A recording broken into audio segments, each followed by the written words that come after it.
Ya, assalamualaikum warahmatullahi wabarakatuh. Kembali lagi di channel Solusi Kita yang baru bergabung, selamat bergabung. Di sini saya akan membahas masalah kenapa kalian selalu ada yang auto tolak ya. Mungkin itu dari salah satu persyaratan yang tidak terpenuhi dari pengajuan kalian ya. Contohnya misalkan dari kontak, dari SMS keluar, WA, atau dari call register kalian ya, atau panggilan keluar masuk kalian. Nah, saya akan ngasih tahu bagaimana caranya agar mudah di ACC ya, hampir 90% mungkin ACC ini ya. Jangan di skip videonya, kalian perhatikan baik-baik detailnya satu persatu supaya kalian gak gagal paham, supaya kalian mengerti, dan juga kalau ada pertanyaan mungkin kalian tulis di kolom komentar aja ya. Oke, yang pertama kalian harus perhatikan itu adalah kontak. Daftar kontak kalian minimal itu harus ada 5 ya, nggak harus sampai kata orang nyampe 100, 200, 500, enggak. Kenapa saya tahu? Karena saudara saya juga ternyata ada yang bekerja di salah satu aplikasi tersebut yang ada di daerah di Jakarta Pusat ya. Saya sempat ngobrol sama dia persyaratannya dan dia ngasih tahu gitu. Ini. Nah, sekarang saya coba bahas aja ya. Dari kontak ya.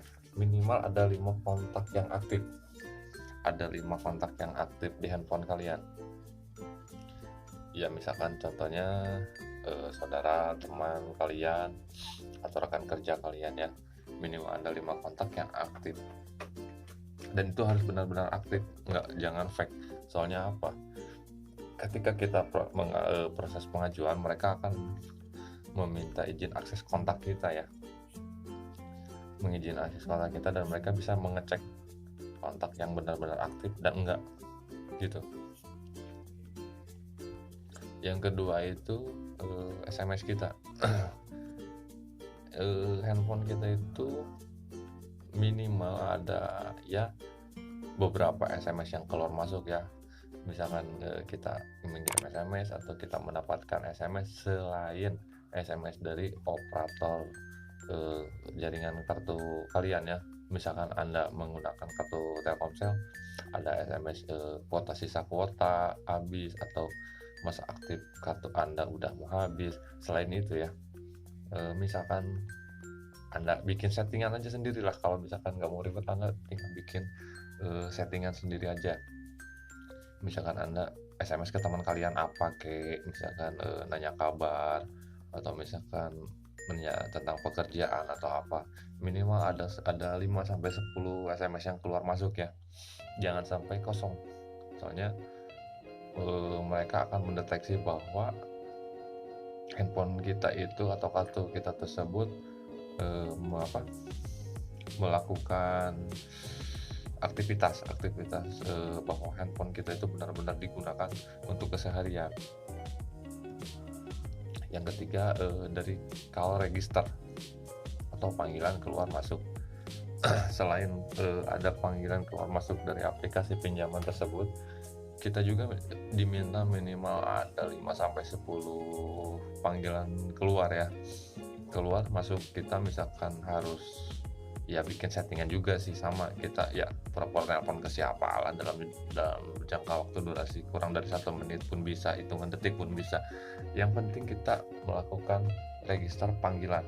Karena apa? Sama seperti yang dibahas barusan SMS, kalau register itu mereka dapat mengecek juga apakah handphone kita dan kartu kita itu digunakan untuk keseharian atau apa enggak. Nah, terus yang kedua, nomor-nomor yang kita hubungi, kita telepon itu harusnya nomor yang aktif. Karena apa?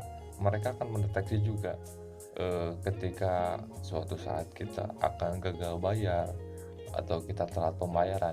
Nah, si nomor yang kita telepon itu, teman kita yang telepon itu, nah mereka yang akan menjadi pihak penanggung jawab Makanya sering ada banyak kontak-kontak yang di luar Kondar yang kena teror. Nah itu gara-gara itu, ngerti?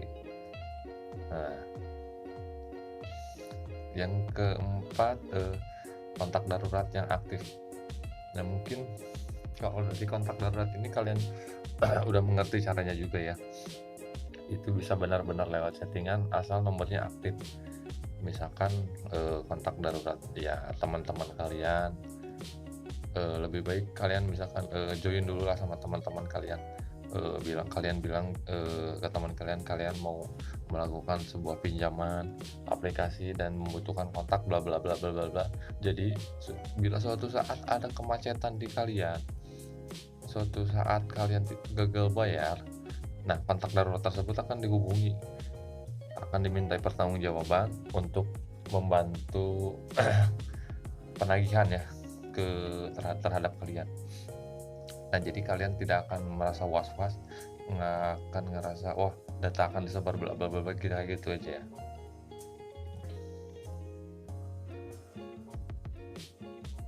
Yang kelima, kalian harus punya WA yang aktif ya, kontak WA aktif beserta kontaknya. Selain dari SMS, WA juga mereka dapat melihat aktivitas WhatsApp kita ya. Hampir semua di handphone kita mereka bisa mengetahui. Dari mana cara mereka mengetahui? Nih, ingat-ingat ya. Mereka mengetahui lewat GPS dan IMEI. IMEI handphone kalian. Oke. Terus apalagi ya? Hampir lupa sih. Oh ya, yang diperlukan paling diutamakan itu ya, yang paling penting itu kontak orang tua. Ketika kita mengajukan proses pinjaman, sebaiknya Anda mencantumkan nama orang tua kalian di kontak darurat. Kalau masalah nomornya mungkin itu ya kembali lagi ke settingan ya. Kalian bisa melakukannya dengan nomor teman kalian, diganti namanya dengan nomor orang tua kalian, atau kalian punya kartu sendiri dan nomor kalian juga ya. Cuman ingat, kontak darurat tidak boleh disatuin di handphone yang sama. Kebanyakan kan handphone sekarang udah bisa dual SIM ya. Nah, nomor yang satu nomor pengajuan, nomor yang dua misalkan dipakai kontak darurat. Kebanyakan auto sih kalau kayak gitu. Soalnya mereka tahu kita memasang dua SIM dengan kontak yang dengan SIM yang sama di satu handphone gitu, dua SIM di satu handphone, dan itu kita gunakan sebagai kontak darurat. Mereka dapat mendeteksinya.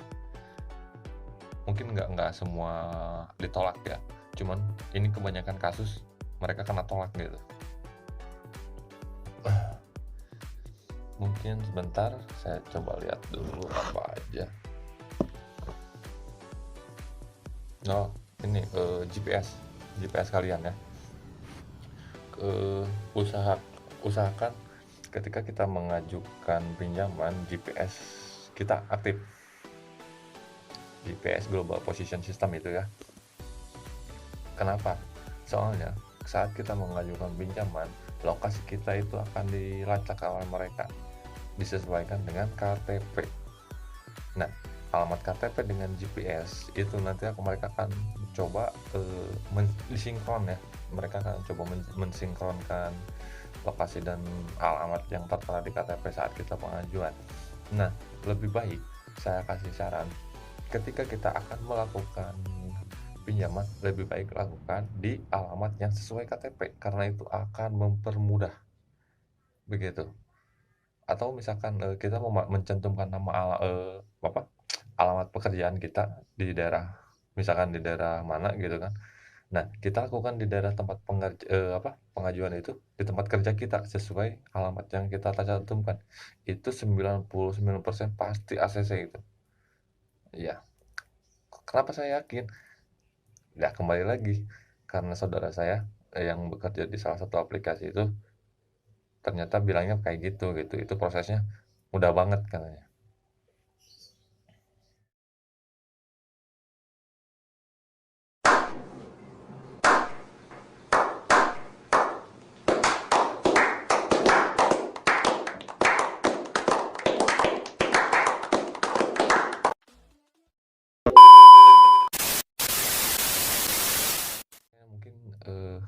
Itu beberapa syarat-syarat yang harus kalian penuhi ya sebelum kalian melakukan panggilan